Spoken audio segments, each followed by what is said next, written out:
রমাদান মাসের মধ্যে একটা রাত আছে, যে রাতের নাম হচ্ছে লাইলাতুল কদর। আমি আশা করি আপনারা সবাই এই সূরাটা জানেন। বা'দা আউযু বিল্লাহি মিনাশ শাইতানির রাজিম, ইন্না আনজালনাহু ফি লাইলাতুল কদর। নিশ্চয়ই আমি কোরআনকে নাজিল করেছি লাইলাতুল কদরে, ভাগ্য রজনীতে। ওয়ামা আদরাকা মা লাইলাতুল কদর। হে নবী মুহাম্মদ সাল্লাল্লাহু আলাইহি ওয়াসাল্লাম, আপনি কি জানেন লাইলাতুল কদর কি জিনিস? লাইলাতুল কদরি খায়রুম মিন আলফি শাহর। লাইলাতুল কদর হচ্ছে হাজার মাসের চাইতে উত্তম। এখানে গাণিতিকভাবে ব্যাখ্যা করতে যাবেন না, 1000 মাস সমান সমান কত বছর হয়, ব্যাপারটা এমন নয়। এখানে আধিক্য বোঝানো হয়েছে। হাজার হাজার মাস ইবাদত করলে যে নেকি হয়, এক রাত ইবাদত করলে সে নেকি হয়ে যাবে ইনশাআল্লাহ। এই রাতে কি হয়? স্পেশাল তানাজ্জালুল মালাইকাতু ওয়ার রূহ। এই মাসে আল্লাহর পক্ষ থেকে আল্লাহর ফেরেশতারা নেমে আসেন। কোথায় নেমে আসেন? পৃথিবীতে। তাদের সর্দার হিসেবে থাকেন জিবরাইল আলাইহিস সালাম। তানাজ্জালুল মালাইকাতু ওয়ার রূহু ফিহা বিইذনি রাব্বিহিম। আল্লাহর রবের আদেশে তারা এই কাজটা করেন। মিন কুল্লি আমর, প্রত্যেকটা বিষয়ের ফয়সালা হয় এই রাতে। আপনার আমার তাকদীর লেখা হয়েছে আসমান জমিন সৃষ্টির 50,000 বছর আগে। আপনার আমার তাকদীর লেখা হয়েছে আসমান জমিন সৃষ্টির 50,000 বছর আগে। আল্লাহ পাক সমস্ত সৃষ্টির তাকদীর লিখেছেন প্রথম দফায়। দ্বিতীয় দফায় তাকদীর লেখা হয়েছে যখন আমার আপনার রূহ আমাদের মায়ের গর্ভে ছিল 4 মাস 10 দিন বয়স। ওই সময় আল্লাহর পক্ষ থেকে ফেরেশতা আসেন, এসে লিখে দেন তার হায়াত, তার রিজিক, সে সৌভাগ্যবান না দুর্ভাগ্যবান। এরপর রূহটাকে ফুঁকে দেন, বাচ্চা নড়াচড়া শুরু করে। এর আগ পর্যন্ত পেটের মধ্যে বাচ্চা নড়াচড়া করে না। যখন রূহটা ফুঁকে দেওয়া হয় তারপর থেকে বাচ্চা নড়াচড়া শুরু করে। দ্বিতীয় দফায় তাকদীর লেখা হয়। এরপরে তৃতীয় দফা লেখা হয় এই লাইলাতুল কদরে, যে আগামী 1 বছর কি হবে, আপনি কি করবেন। অর্থাৎ 1 বছরের বাজেট প্রণয়ন করা হয় প্রত্যেক লাইলাতুল কদরে। তানাজ্জালুল মালাইকাতু ওয়ার রূহ ফিহা বিইذনি রাব্বিহিম মিন কুল্লি আমর। এই রাতের আরেকটা বৈশিষ্ট্য হচ্ছে সালামুন হিয়া হাত্তা মাতলাইল ফজর। ফজর পর্যন্ত এই রাতে শান্তি শান্তি শান্তি শান্তি প্রশান্তি বজায় থাকে। এই রাতে আপনি যে দোয়া করবেন, যে কোনো দোয়াই করবেন, যদি আপনার রিজিকটা হালাল হয় ইনশাল্লাহ কবুল হয়ে যাবে, যে কোনো দোয়া। এই রাতে যারা ইবাদত করে দাঁড়িয়ে দাঁড়িয়ে, তাদের চতুর্দিকে ফেরেশতারা সমবেত হন, তাদের দোয়ায় তারা শরিক হন, তাদের জন্য দোয়া করতে থাকেন। ঠিক তখনই দেখবেন মুমিন বান্দার চোখ দিয়ে টপ টপ করে পানি পড়া শুরু হয়েছে। আপনি ফিল করতে পারবেন যে আপনার দোয়া আল্লাহ কবুল করছেন। এই রাতের ইবাদতকে 1000 মাস দিয়ে গুণ করলেও কখনো সমান হবে না। একটা রাত ইবাদত করলে আপনি হাজার হাজার মাসের নেকি পাচ্ছেন। এই সুযোগটাকে ছেড়ে দেওয়া যায়? কবে এই রাত স্পেসিফিকলি বলা যাবে না, 27 তারিখেই স্পেসিফিকলি বলা যাবে না যে 21-এর রাতেই, 23-এর রাতেই বা 25-এর রাতেই, নির্দিষ্ট করে বলার কোনো সুযোগ নাই। নবী সাল্লাল্লাহু আলাইহি ওয়াসাল্লাম লাইলাতুল কদর পেয়েছেন এবং ওই রাতে বৃষ্টি হচ্ছিল। তিনি সেজদা করছেন, তার কপালের মধ্যে মসজিদে নববীর যে মাটি আছে এই মাটির কাদা লেগেছিল। তখন কিন্তু মসজিদ টাইলস ফিটিং ছিল না। মাটির মসজিদ থেকে নবী সাল্লাল্লাহু আলাইহি ওয়াসাল্লাম বিশ্ব পরিচালনা করেছেন। আর আমাদের এখন তাজমহলের মতো মসজিদ, হেদায়েতের কোনো হও নাই এখানে। এটা আখিরুজ্জামানের সাইন, মসজিদগুলো হবে চাকচিক্যময়, হেদায়েত শূন্য। হাদিস একদম স্পষ্ট আছে, মসজিদ হবে চাকচিক্যময় কিন্তু হেদায়েত শূন্য। ইভেন দেখবেন নামাজ পড়ছে মুসল্লি, পাশে হৈ হুল্লো করছে। দিনের কথা আলোচনা হলে বা নামাজ পড়লে, কেউ কোরআন তেলাওয়াত করলে আদবের সাথে যে পাশে শোরগোল করতে হয় না, এটাও এখন বুঝাতে হয়। বুঝাতে গিয়ে যদি আপনি এই আয়াত তেলাওয়াত করেন, লাহুম কুলুবুন লা ইয়াফকাহুনা বিহা, কিছু মানুষকে আল্লাহ পাক কলব দিয়েছেন বোঝে না। ওয়ালাহুম আযানুন লা ইয়াসমাউনা বিহা, কিছু মানুষকে আল্লাহ পাক কান দিয়েছেন শোনে না। ওয়ালাহুম আ'য়ুনুন লা ইউবসিরুনা বিহা, কিছু মানুষকে আল্লাহ পাক চোখ দিয়েছেন দেখে না। উলাইকা কাল আনআম, এরা আনআমের মতো। বাল হুম আদাল, বরং তার চাইতেও নিকৃষ্ট। তখন কিছু মানুষের ইগোতে লেগে যায়। তা আচরণ কিন্তু এমনই। কোরআন যেখানে তেলাওয়াত করা হচ্ছে, নবীর হাদিসের কথা বলা হচ্ছে, সেখানে উঁচু স্বরে কথা বলা জায়েজ নেই। নামাজ পড়ছে একজন ব্যক্তি, সে আল্লাহর সাথে সরাসরি কথা বলছে, তার পাশে কথা বলা জায়েজ নেই। এমনকি নামাজরত ব্যক্তির পাশে কোরআন তেলাওয়াত করাও জায়েজ নেই। আমি কথা কি বুঝতে পারছেন? একজন ব্যক্তি নামাজে দাঁড়িয়েছে, আল্লাহর সাথে কথা বলছে, পাশে আপনি কোরআন তেলাওয়াত করতে পারবেন না জোরে জোরে। মনে মনে করতে হবে, করতে চাইলে মনে মনে করতে হবে। অনেক সময় মসজিদের ভিতরে দেখবেন নামাজ পড়া হচ্ছে, শোরগোল করছে।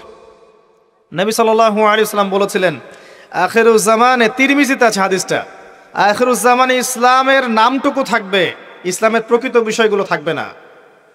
কোরআনের মাসহাফ থাকবে, যে মাসহাফ, কোরআনের মাসহাফটা থাকবে, এর শিক্ষাগুলো থাকবে না। মসজিদগুলো হবে চাকচিক্যময়, কিন্তু মসজিদ হবে হেদায়েত শূন্য। আর চতুর্থ লাইনটা আরো ভয়ঙ্কর। 4 নম্বর লাইনে গিয়ে নবীজি বলেছেন সাল্লাল্লাহু আলাইহি ওয়াসাল্লাম, আসমানের নিচে জমিনের উপরে আল্লাহর সবচেয়ে নিকৃষ্ট সৃষ্টি হবেন এক শ্রেণীর আলেম, যাদের থেকে ফিতনা ছড়াবে এবং তাদের দিকেই ফিতনা ফিরে আসবে।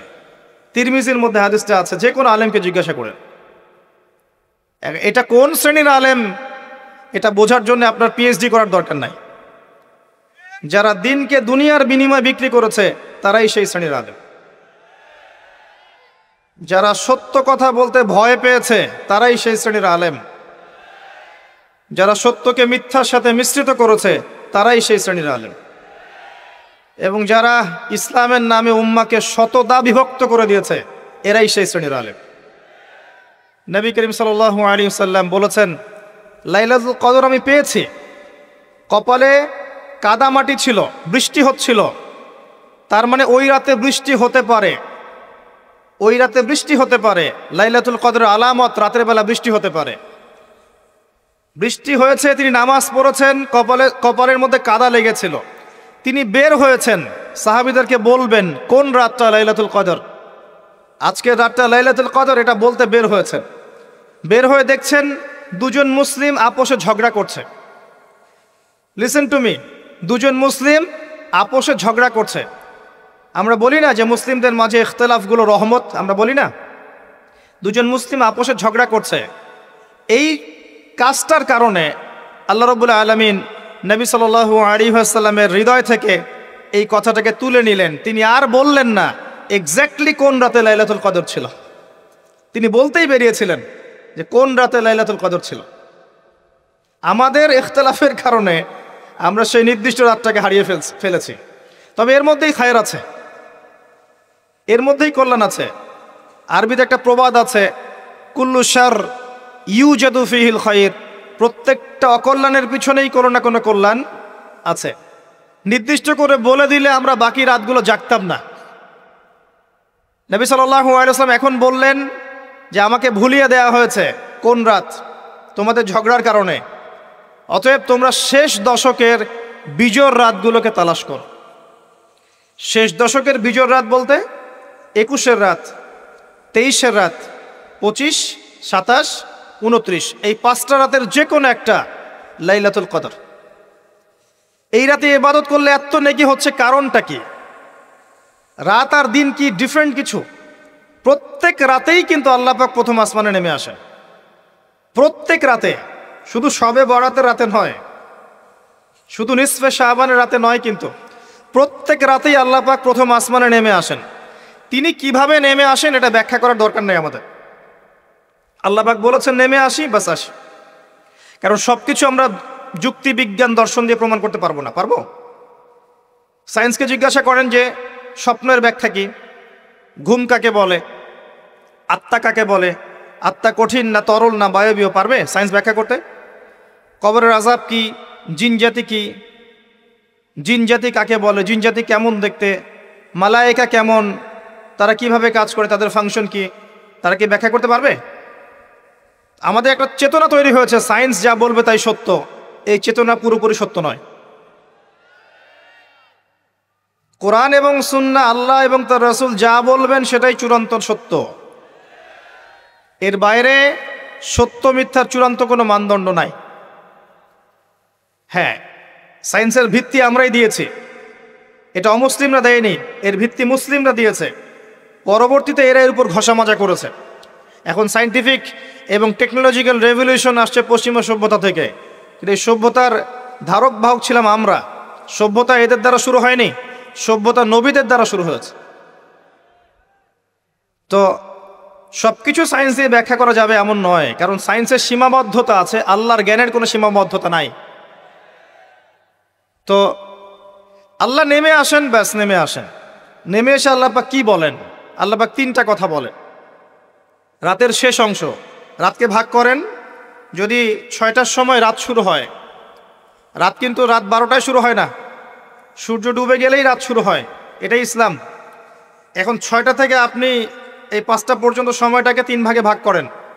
শেষের অংশ ধরে নেন যে 1টা থেকে 5টা, কথার কথা আমি এস্টিমেট করলাম, এই সময়টুকুতে আল্লাহ রাব্বুল আলামিন কাছে নেমে আসেন প্রথম আসমানে, অর্থাৎ তার রহমত নিকটবর্তী হয় এবং তিনি আহ্বান করতে থাকেন 3টা জিনিস।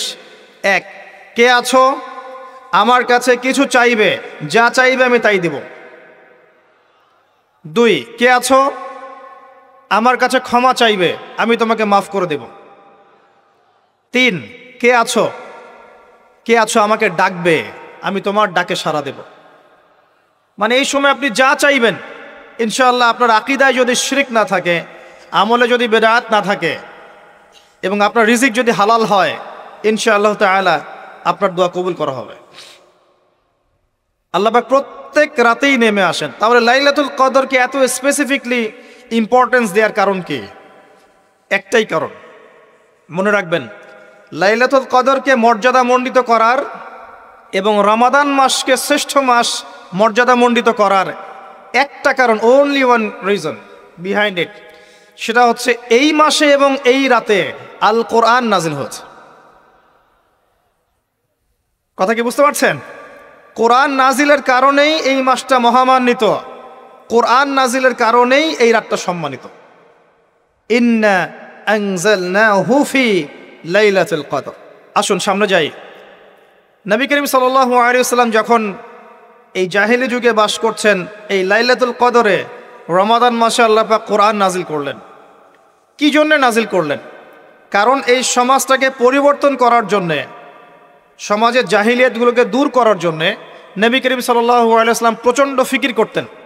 কি করা যায়, কি করলে মানুষগুলো শিরক ছেড়ে দিবে, কি করলে সুদ বন্ধ হবে, কি করলে মাদক থেকে মানুষ দূরে থাকবে, কি করলে নারীর সম্মান বৃদ্ধি পাবে। তিনি ভাবতেন কিভাবে গোত্রীয় হানাহানি বন্ধ করা যায়, তিনি এগুলো ভাবতে থাকতেন। হেরা গুহায় বসে তিনি এগুলো ভাবতেন কি করা যায়। যুবক বয়সে তিনি হিলফুল ফুজর তৈরি করেছেন এগুলো সমস্যা দূর করার জন্যে, কিন্তু পরিপূর্ণরূপে সফল হয়েছেন বলতে পারি না আমরা, কারণ তখন ওহী আসেনি। এই ভাবতে ভাবতে ভাবতে ভাবতে একদিন এক রাতে তার কাছে আল্লাহর পক্ষ থেকে কোরআন নাজিল হলো। সূরা আলাকের প্রথম 5টা আয়াত, বিসমিল্লাহির রহমানির রহিম, ইকরা বিসমি রাব্বিকাল্লাযী খালাক। পড়ুন আপনার রবের নামে, যিনি আপনাকে সৃষ্টি করেছেন। খালাকাল ইনসানা মিন আলাক, যিনি মানুষকে সৃষ্টি করেছেন জমাট বাঁধা রক্তপিণ্ড থেকে। আমরা সবাই জমাট বাঁধা রক্তপিণ্ড ছিলাম মায়ের পেটে। আজকে আমরা আল্লাহদ্রোহী হয়েছি, কিন্তু আমরা পেটের মধ্যে এতটুকু জমাট বাঁধা রক্তপিণ্ড ছিলাম। সূরা ইয়াসিনের মধ্যে আল্লাহ পাক এই কথাটা বলেছেন, তোমাদেরকে তো নুতফা থেকে সৃষ্টি করেছি, ফাইদা হুয়া খসিমুম মুবিন, যখন সে বড় হয়েছে সুস্পষ্টভাবে আল্লাহর বিরুদ্ধাচরণ করছে।